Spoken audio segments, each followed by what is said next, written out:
Found out this morning you've got BYU as your opponent. They've got a top 10 defense in the country. What have you seen from them so far? And have you been able to have an opportunity to look at some of those guys? I got about 15 minutes this morning before we hit the field. So I threw that Coastal Carolina game on and watched a little bit of that. Coastal's really unique on offense. So just got a feel for how they line up. The two games that I remember watching was Navy early in the year. I felt like that was the first college football game I watched this year. And then had time to tune into that Coastal game live last week. So that's all I know. I know statistically, I think maybe one of a few teams in the country, if not the only team in the country that's top 10 in both offense and defense statistically. I know they've played a bunch of games. I know it's a well-coached team.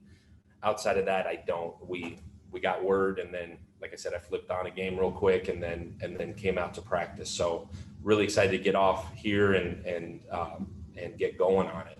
Really excited to see what those guys are all about. I think really fortunate to have a chance to go compete for another game. I know it's been so crazy the entire year with the teams and the players and who's playing in bowl games, who's not. I think we're so fortunate to go out and play one more time and more than anything, have an opportunity with these practicing last week, getting a chance to see some of these young guys that have been on scout team all year actually go run our offense and see how those guys have grown. So it's a blessing to get those guys out practicing. It was awesome to get those young guys out again this morning. But I think it's cool for our guys to have a target now and prepare for something. And what an amazing opportunity on Tuesday night national TV against the top 20 team to go compete. I think our guys were super fired up when they found out, and really a lot of juice and energy running around today. Kind of a new light again, after a week of just going up against each other. So pretty awesome.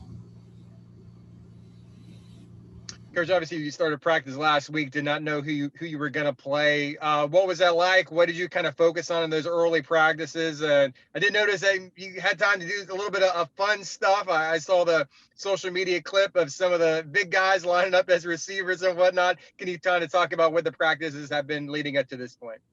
Yeah, Brandon, I think the biggest thing, like I just hit on, is an opportunity for the young guys to go practice. The way you practice as you're going through the years, it's always so opponent driven and opponent focused that I don't know that you lose track of the young guys. I think you lose track of those guys playing in your system. And it was awesome to get those guys out. It was great to get Parker Navarro throwing. It was great to see some of the young guys go out and catch balls, and some of the young linemen that have been running other teams' plays for 9 weeks now be able to run our plays. So it's been really good from a development standpoint. I think anytime you get into a bowl game, that's probably a little bit of what gets lost, but you're buying an extra, for us, 11 practices for a group of guys that redshirted or didn't play a ton to get an opportunity to get better. I think that time is absolutely pivotal as you develop a program and develop an offense. In terms of having a little bit of fun, the dodgeball, the one-on-ones, letting the defensive guys play some offense. I watched that twice to see if there was something possibly there, but having a little bit of fun. I think this year, and for me coming in, the whole relationship building, the whole fun part of it, a lot of that got taken away, especially from the guys that maybe weren't playing a whole lot. Just because of the nature of having to be socially distanced and walking on eggshells in so many facets to try to bring a team together and have a little bit of fun. I think Coach Heupel's done a really good job of letting these guys let loose a little bit and go. Still trying to stay COVID safe and obviously we've been really, really fortunate through this year of being one of the teams that's avoided a lot of huge issues with that part of it. So the biggest focus is still avoiding that. I think that takes a little bit away from what you normally do. Having guys over to your house to eat and building relationships with other position groups. That's been so difficult. And that college football to me is all about that. When you take that part of it away, man, it's been really, really tough. But I think Coach has done a really good job in the last week of kind of hanging back a little bit. We got a little bit more time because we didn't know who we were playing, having the ability to have a little bit of fun. But I think it's also awesome now. We've got an opportunity here to attack somebody else, and what an awesome opportunity to go play a really good football team. Alex, when Jake said, we talked to Jake Hescott a couple weeks ago, and he mentioned the fact that he's coming back next year. He's going to use that extra year of eligibility. What was that conversation like with him, and what does he mean to your program coming back for another year? Yeah, it was a really quick conversation with Jake. I think his biggest part to coming back was, Coach, do you guys want me back? We absolutely do, absolutely did. I think he's taken a lot of steps in this past year from a physical development, from a mental development, from just growing up as a young man. I've really enjoyed watching him grow up. The only question I asked him was, are you ready for the real world? And he said, no. I said, I want to keep playing ball as long as I can. I said, awesome. We'd love to have you. Gave me a hug, gave him a hug. Said, let's roll, and laid out a couple of parameters in terms of what the expectations are. I think just the timing of when that was going into that last game, it was back to business, which is how Jake operates anyways. But we've had some conversations since then about what the expectation is, how I would love for him to take the next step. A lot of it has to do with off the field and leading on offense. Jake has a really exuberant personality, as you guys have seen.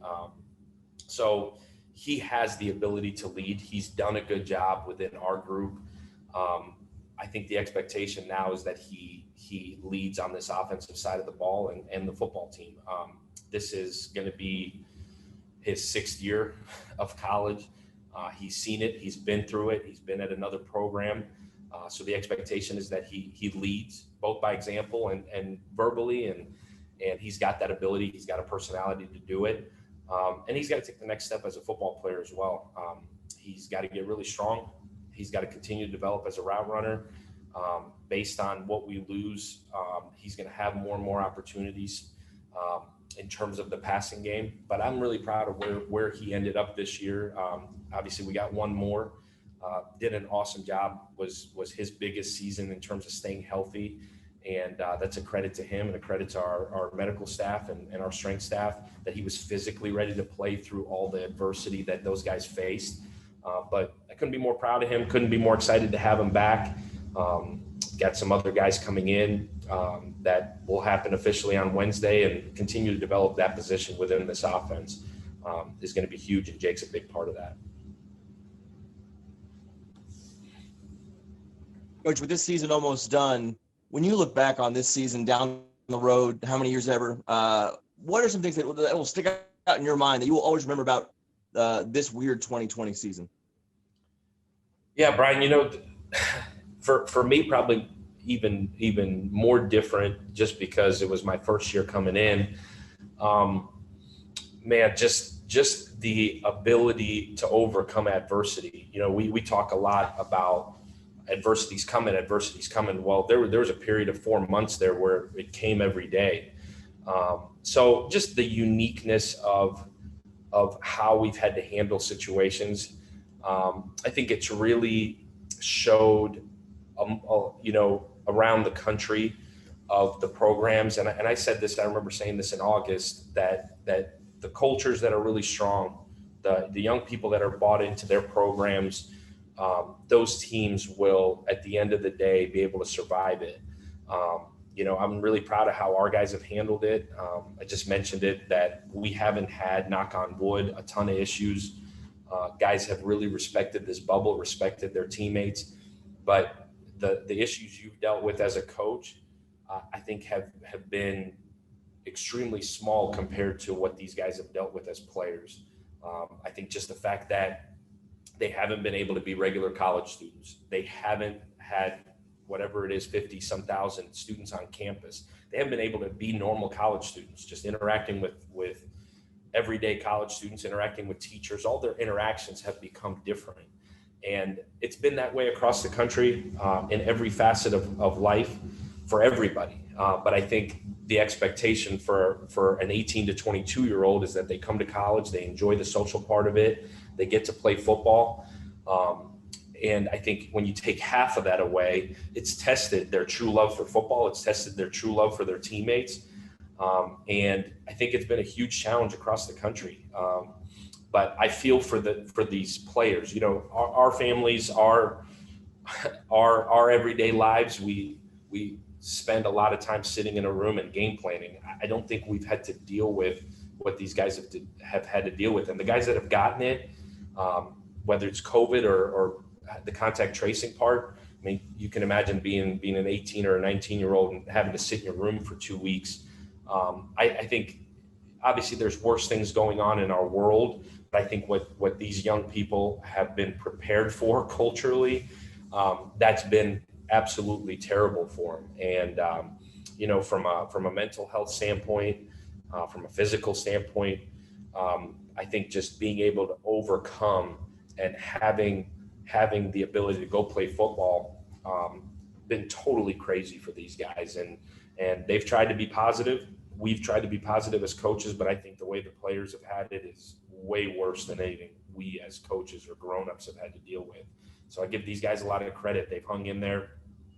They've pushed through a lot, but it has not been fun for the guys that had to go away and seclude themselves for 10 days to 2 weeks. I think the playing on Saturdays has been a reward. I think them coming together and facing the adversity has been a reward, and boy, an incredible learning experience for all of us, because you know, I think we take so much for granted, and young people, 18 to 22-year-olds, take so much for granted. I think hopefully this teaches them that any of this can get taken away at any time, and don't ever take for granted the opportunities you have to play football. So it's not to get too deep into that part of it, but I think it's been absolutely terrible for them, and we've been fortunate to get through our schedule. But I think football is just such a microcosm of what's going on in this country, and the other things they had to deal with this summer. And man, oh man, it's been a rough 6 to 8 months for them. Just what these guys have had to deal with. So I feel for them. I have so much respect for the guys that have stuck it out, have fought through it, and our team, those guys have come together in that locker room. I've got so much respect for them, and we got to continue to fight through this adversity, continue to go, because who knows when it's over. You guys find out, let me know.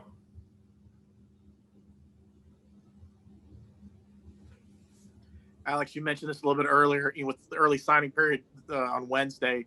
Is it easier this time around because you guys have to be able to do everything on Zoom, or is it still difficult because you're still getting ready for the bowl game on next Tuesday? Yeah, I think the last week and a half has been awesome for us to be able to not have to get ready for an opponent and hone in a little bit more on the recruiting side. We were close to being done going into last week, but I think just finishing some final pieces and making sure it all fits. I don't know if anything about it has been easy. I think you're still guessing on a lot of it, which makes me super anxious. But the young people are also guessing on a lot. So I think it's really come down to relationships, as it always does, but having the ability to form these relationships so differently through phone calls, through Zoom, through FaceTimes.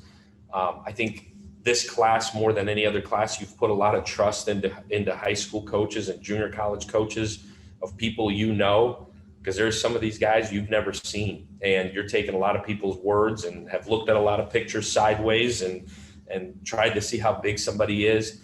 But there is a lot of guessing. I think more than anything, we have tried so hard to take as much of the guessing out of it and try to recruit great people, because at least, you know, at the end of it, you can get the most out of good young people and good families.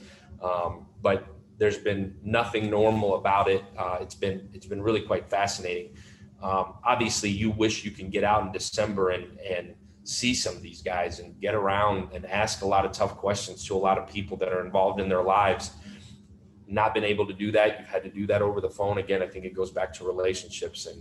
And as you look at our recruiting class on Wednesday, when it all comes together, you're going to see a lot of people, a lot of young men who either have been committed to us for a long time, or we got to see last January or last December, or they're from programs where there's ties with coaches where we truly know what we're getting. I think that's been our biggest focus is if you're not 100% sure on a young man, just hold, and we'll kind of figure it out as we go.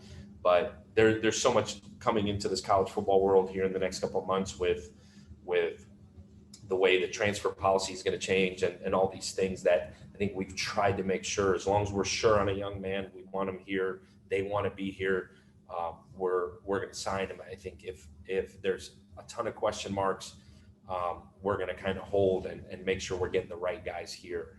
But nothing normal about it. Been fascinating. We're all a lot more tech savvy right now, but certainly a lot more time on the phone, digging, researching, just trying to make sure you get the right pieces here to continue to go forward and continue to obviously get better.